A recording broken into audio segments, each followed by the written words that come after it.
Boa noite a todos. Para dar sequência à segunda palestra do dia, convidamos o Dr. Apio Antunes para o tema Neurocirurgia, quem somos e o que fazemos.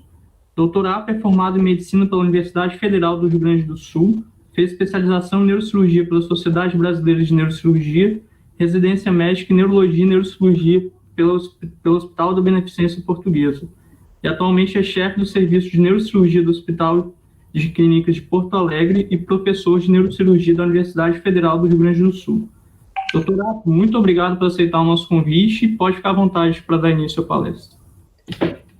Bom, boa noite a todos. Na verdade, esse tema que eu vou apresentar é extremamente básico, entendendo que essa apresentação é para uma liga acadêmica e, obviamente, entendendo que é acadêmicos do primeiro até o 12º semestre. E, pelo que eu entendi, a palestra que me antecedeu é extremamente futurista com tecnologia, de modo que vocês vão ter que fazer um back to the past, para entender um pouquinho do tema que nós vamos apresentar, para o qual nós temos que fazer algum retorno no tempo para melhor entendimento da especialidade. Então, eu começo essa apresentação, e eu peço a quem estiver controlando que, se o tempo é 30 minutos, me avise alguns minutos antes. Essa frase do Harvey Cushing. Harvey Cushing foi um neurocirurgião americano, grande líder da neurocirurgia americana do século passado, que dizia que o médico, muito mais do que entender um órgão doente, ele tem que entender todo o paciente e, mais ainda, entender a relação do paciente com o mundo. O que ele quer dizer com isso?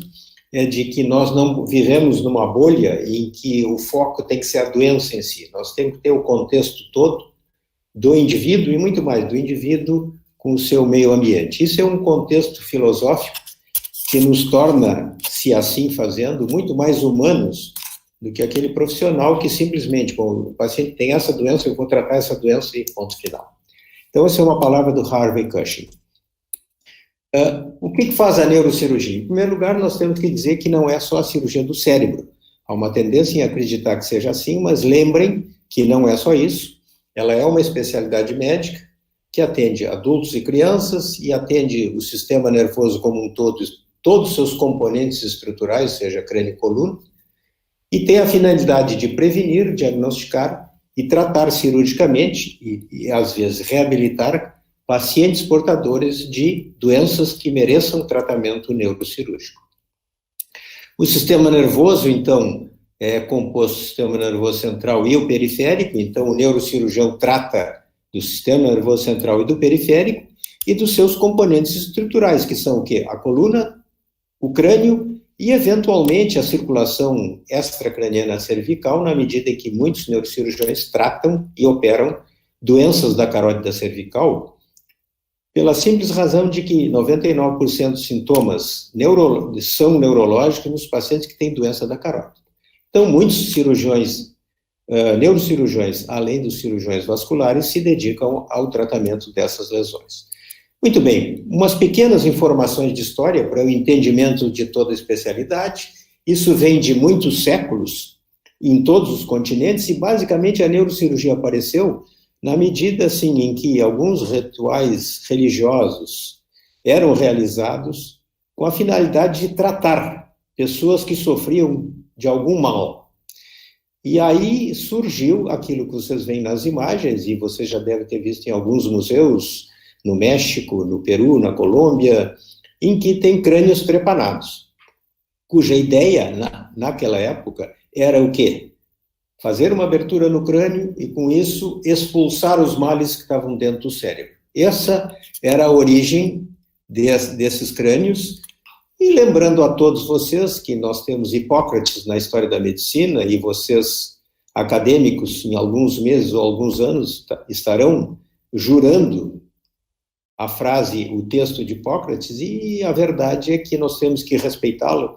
Por mais que a medicina tenha evoluído, a tecnologia tenha chegado ao século XXI, alguns conceitos fundamentais têm que ser respeitados, embora voltem muitos séculos atrás no seu texto, quando foi criado por Hipócrates. O primeiro aspecto importante em relação à cirurgia como um todo vem de Lister, que vocês vejam é de muitos séculos atrás, em que teoricamente se desenvolveu a cirurgia moderna, mas vejam o que era a cirurgia moderna naquela época. A plateia, composta provavelmente de médicos e estudantes de medicina, vestidos com roupa de rua, e a equipe que atende o paciente, com aventais brancos, mas com a roupa por baixo, com sapatos, sem luva, sem máscara, e o paciente era anestesiado, muito provavelmente, com uma compressa com clorofórmio, e aí realizado o procedimento. Isso era o que acontecia 2 séculos atrás. Vejam, então, hoje, onde a gente chegou, e mesmo assim, nós temos riscos de contaminação e infecção.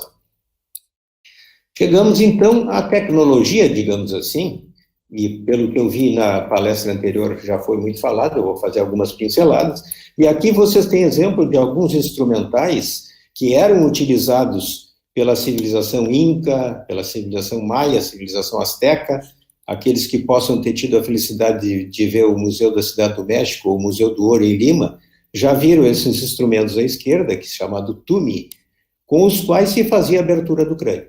É assim que se fizeram as primeiras neurocirurgias na nossa história, e vejam à direita acima o que é a delicadeza de um instrumental microneurocirúrgico, portanto, mudando o espectro, na medida em que a filosofia fundamental da neurocirurgia é executar um procedimento com sucesso, curando a afecção e produzindo o menor dano possível no cérebro. Esse é o conceito fundamental. Muito bem, aqui um exemplo de um procedimento do século passado, é uma cirurgia de um livro de Dandy, que eu vou comentar com vocês, e vejam que naquela época não se tinha nenhum constrangimento em botar afastadores no cérebro para chegar numa lesão profunda. Hoje isso mudou completamente, de modo que nós temos vias de acesso para chegar ao cérebro sem manipular o cérebro ou com mínima manipulação, e um dos grandes elementos que permitiu isso é um microscópio cirúrgico. Aqui está identificada a marca, mas eu não ganho nenhum royalty dessa empresa, absolutamente, mas para mostrar a vocês que é um instrumento que permite o quê? Ele permite visão coaxial com grande iluminação. É isso que o microscópio nos dá. Isso permitiu que a gente chegasse às estruturas profundas com espaços pequenos, sem manipular o cérebro, executando devidamente o procedimento. Aqui tem um vídeo muito curto, que nós vamos apressar, mas basicamente é para que vocês vejam, isso é um procedimento neurocirúrgico, em que está sendo feito com o microscópio, com uma pinça chamada pinça bipolar, em que a cisterna silviana, que é a cisterna que separa o lobo frontal do lobo temporal, ela é progressivamente aberta, e eu vou adiantar um pouquinho, para vocês verem, de modo que o lobo frontal e o lobo temporal,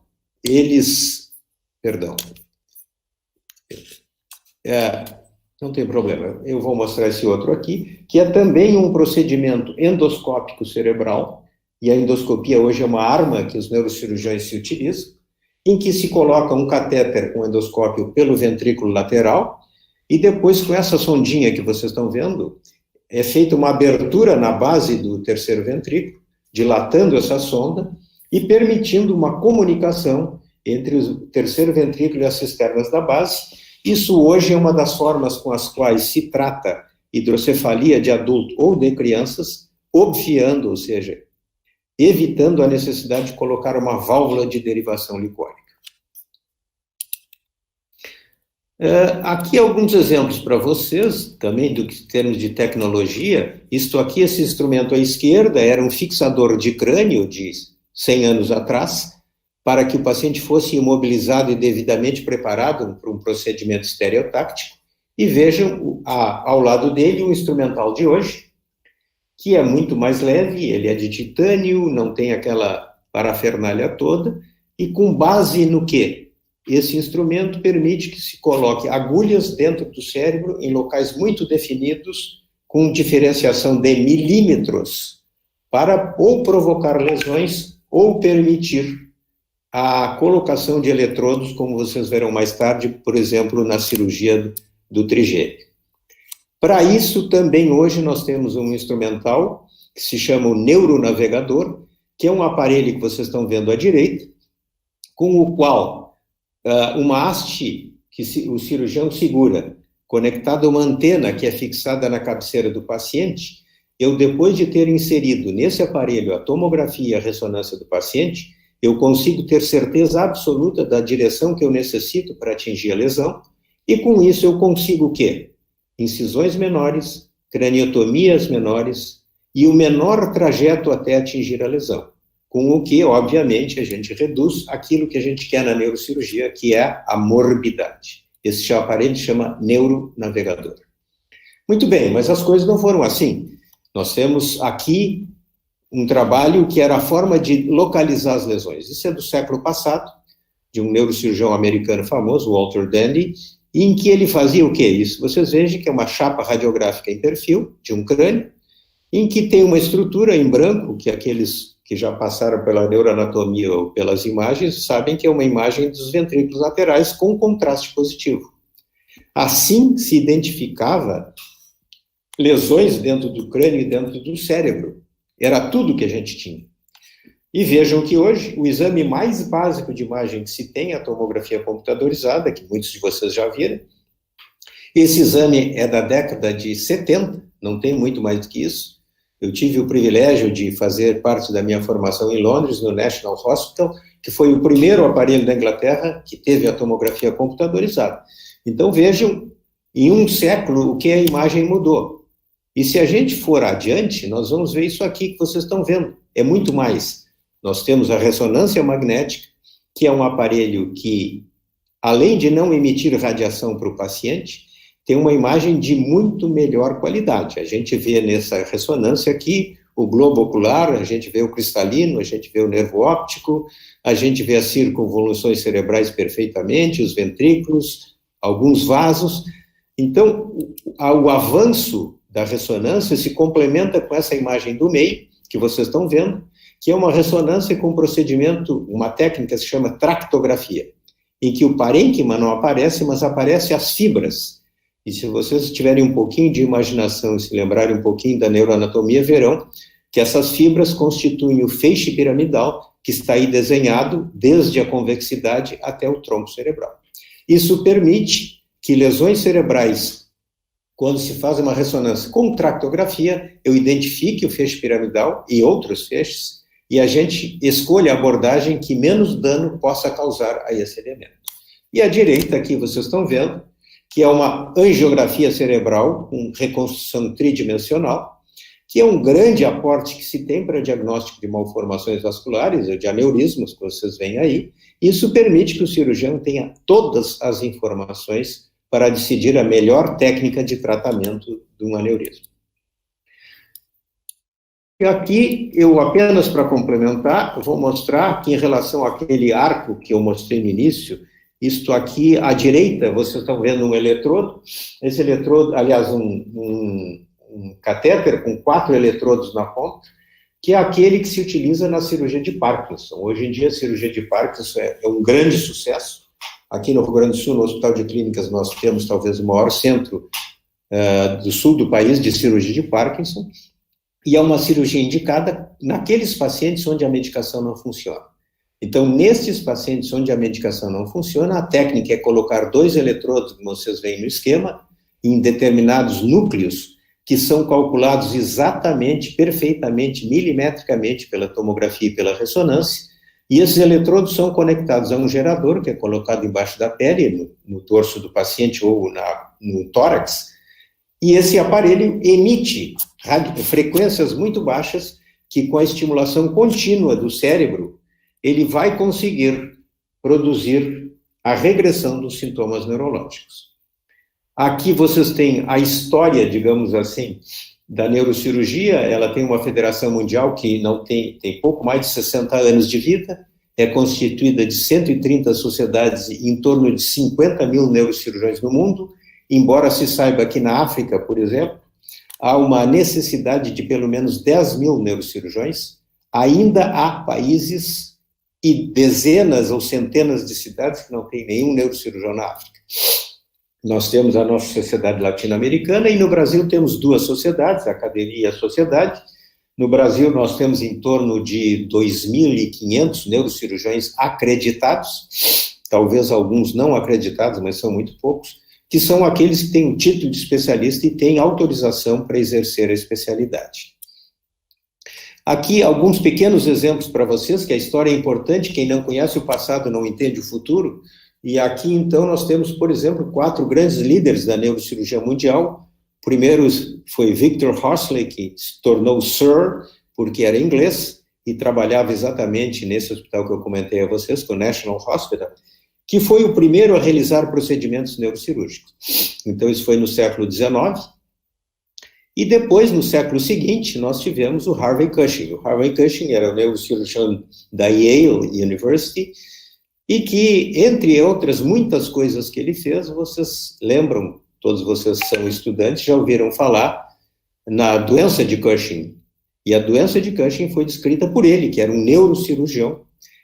Então, vejam a importância desse indivíduo. Esse indivíduo teve uma importância enorme, e tem um fato muito curioso na sua vida, que ele foi operar o General Wood, que foi o grande general que venceu a Guerra de Secessão Americana. E esse General Wood tinha um meningioma, foi operado por ele. Anos depois, esse meningioma recidivou, o que não é raro, e o professor Cushing foi operá-lo e o paciente morreu por sangramento durante a cirurgia. E ele tirou as luvas e disse ao chefe da Yale: com a morte desse paciente eu abandono a neurocirurgia. Vejam a dignidade desse homem. E ele foi convencido depois de que não, porque isso era um fato que poderia acontecer a qualquer um. Tivemos o Walter Dandy, que foi outro americano, que contemporâneo dele, que foram os 2 grandes líderes da neurocirurgia mundial. E aqui à direita, aquele que foi chamado neurocirurgião do século, que é um neurocirurgião que está vivo, vejam aí, por isso não tem data de morte, tem 95 anos, é o pai da neurocirurgia moderna, um turco que trabalhou em Zurique e depois nos Estados Unidos, e que desenvolveu a técnica do microscópio aplicado à neurocirurgia, e dizendo sempre que aqueles que não conhecessem a neuroanatomia a fundo e com dissecção jamais seriam neurocirurgiões. E aqui os 3 grandes pioneiros do Brasil, a gente tem que render homenagem aos brasileiros. À esquerda, o professor José Ribe Portugal, que foi o primeiro de todos, que trabalhava no Rio de Janeiro, o professor Eliseu Paglioli aqui em Porto Alegre, e o professor Paulo Niemeyer no Rio de Janeiro, que foram os 3 grandes líderes e que, entre outros, evidentemente, fizeram que a neurocirurgia brasileira crescesse e foram os primeiros que levaram a fundação, entre alguns poucos mais, da Sociedade Brasileira de Neurocirurgia e a sua participação na sociedade mundial. Aqui, lembrando a vocês que a medicina tem que ter um pouco de arte, tem que ter muito de arte. Então, assim, vejam que na história da humanidade, além do túmulo à esquerda, vasos etruscos, aí, como vocês veem no meio, e uma imagem de um museu do México, que tem uma pessoa meditando em frente a um crânio, e outras imagens, como vocês podem ver aqui, e muito mais nos etruscos, algumas imagens que mostrando uma pessoa com um machadinho para provavelmente abrir um crânio, imagens daqui da famosa aula de anatomia do quadro de Rembrandt, embaixo à direita, e 2 outras em que vocês veem claramente 2 procedimentos neurocirúrgicos em pinturas da Renascença, mostrando que isso era uma realidade e eram feitas, obviamente, sem nenhum tipo de anestesia. O que a neurocirurgia faz? É tudo isso que está aqui na lista de vocês. As doenças vasculares, as doenças oncológicas, a cirurgia funcional, a cirurgia do nervo periférico, as cirurgias de coluna, a neurocirurgia pediátrica, as cirurgias da base do crânio e a cirurgia do trauma, que é realmente um dos elementos mais importantes pela frequência que tratamos, com todas as subáreas aí descritas. A cirurgia vascular, basicamente, é a cirurgia dos aneurismas e das malformações vasculares, que pode ser feita por cirurgia ou por tratamento endovascular. Um serviço de neurocirurgia no Brasil e no mundo que se preze tem que ter as 2 especialidades e elas devem decidir em consenso, em comum, a melhor técnica de tratamento. Isso aqui é um exemplo que eu vou procurar, porque eu acho que o tempo está se esgotando, mas mostrar rapidamente uma dissecção, preparando uma dissecção para a clipagem de um aneurisma. Vocês estão vendo aqui uma dissecção da artéria cerebral anterior, vocês veem aqui os nervos ópticos, o nervo frontal afastado, e aqui, então, uma dissecção em busca do aneurisma, que pelo exame a gente já sabe onde está. Eu vou adiantar um pouquinho aqui para vocês verem, até que com afastamento do lobo frontal a gente consegue ver e identificar o aneurisma.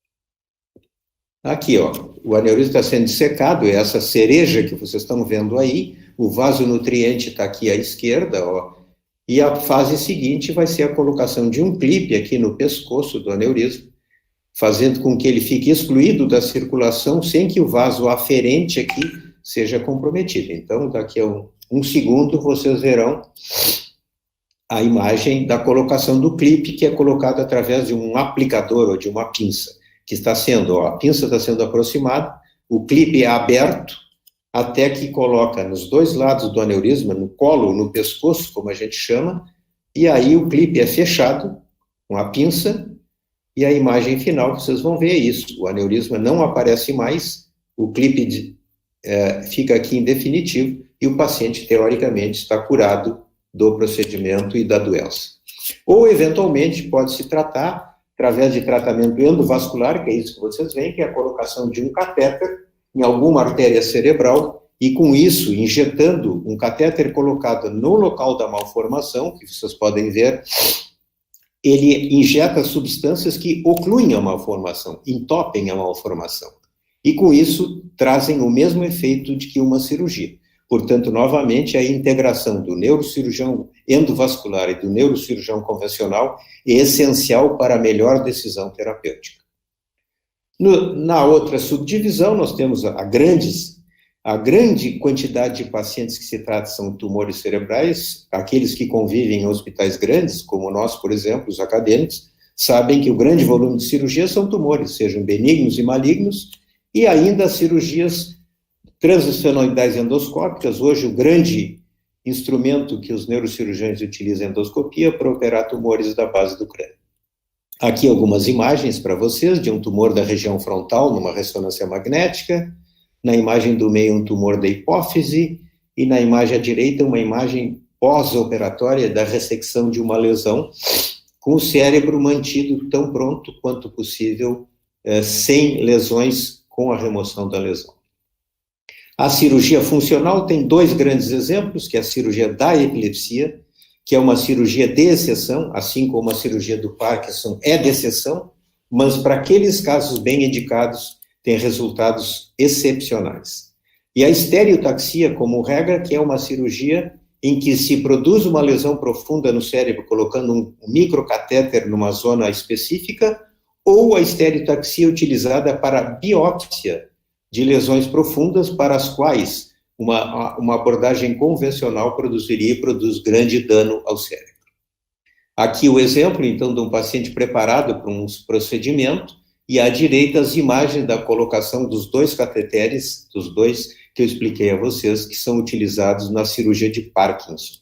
E aqui a imagem de um paciente, porque esse paciente é mantido acordado. Vejam a dificuldade à esquerda dele poder contar 1, 2, 3, 4, 5, e depois de ligado ao aparelho, vejam, no mesmo procedimento, no mesmo paciente, ele vai ser mostrado, vejam que é muito mais fácil. Isso é no transoperatório. Aqui as imagens da neurocirurgia de nervos periféricos, vocês têm imagem de um tumor, vocês têm imagem de uma dissecção de plexo, vocês têm imagem aqui da estimulação de um nervo, para ter certeza que o nervo escolhido é o correto, então se identifica pela mão do paciente qual é o nervo. A cirurgia da coluna, que há alguns anos atrás era feita só pelos ortopedistas, hoje é feita pelos neurocirurgiões para essas doenças. E lembrem que a doença degenerativa é a grande doença do século, porque à medida que se envelhece, a coluna também envelhece. E além disso, nós somos reis da má postura, de modo que nós ajudamos a que elas se desenvolvam, mas os neurocirurgiões trabalham muito nisso. E aí um exemplo de uma doença degenerativa da coluna, e dois exemplos à direita de duas técnicas, uma de artrodese ou de fixação da coluna, para pacientes que têm instabilidade e, portanto, a coluna fique fixa, e, por último, à direita, a colocação de um disco artificial num paciente portador de hérnia de disco. Na cirurgia pediátrica, 2 exemplos, que são muito feios de ver, mas é o que se vê. Na imagem de baixo, uma meningomielocele no recém-nascido, que saiu do útero da mãe, essa foto é feita assim, portanto não é elegante. E o outro à direita também, o mesmo exemplo, uma criança com uma meningoencefalocele occipital, nascida ambos no nosso hospital. Há algumas imagens da cirurgia de base de crânio, os tumores da base do crânio, um exemplo inferior é um tumor chamado schwannoma vestibular, ou neurinoma do acústico, e à direita em cima um tumor do clivus, um tumor benigno chamado meningioma.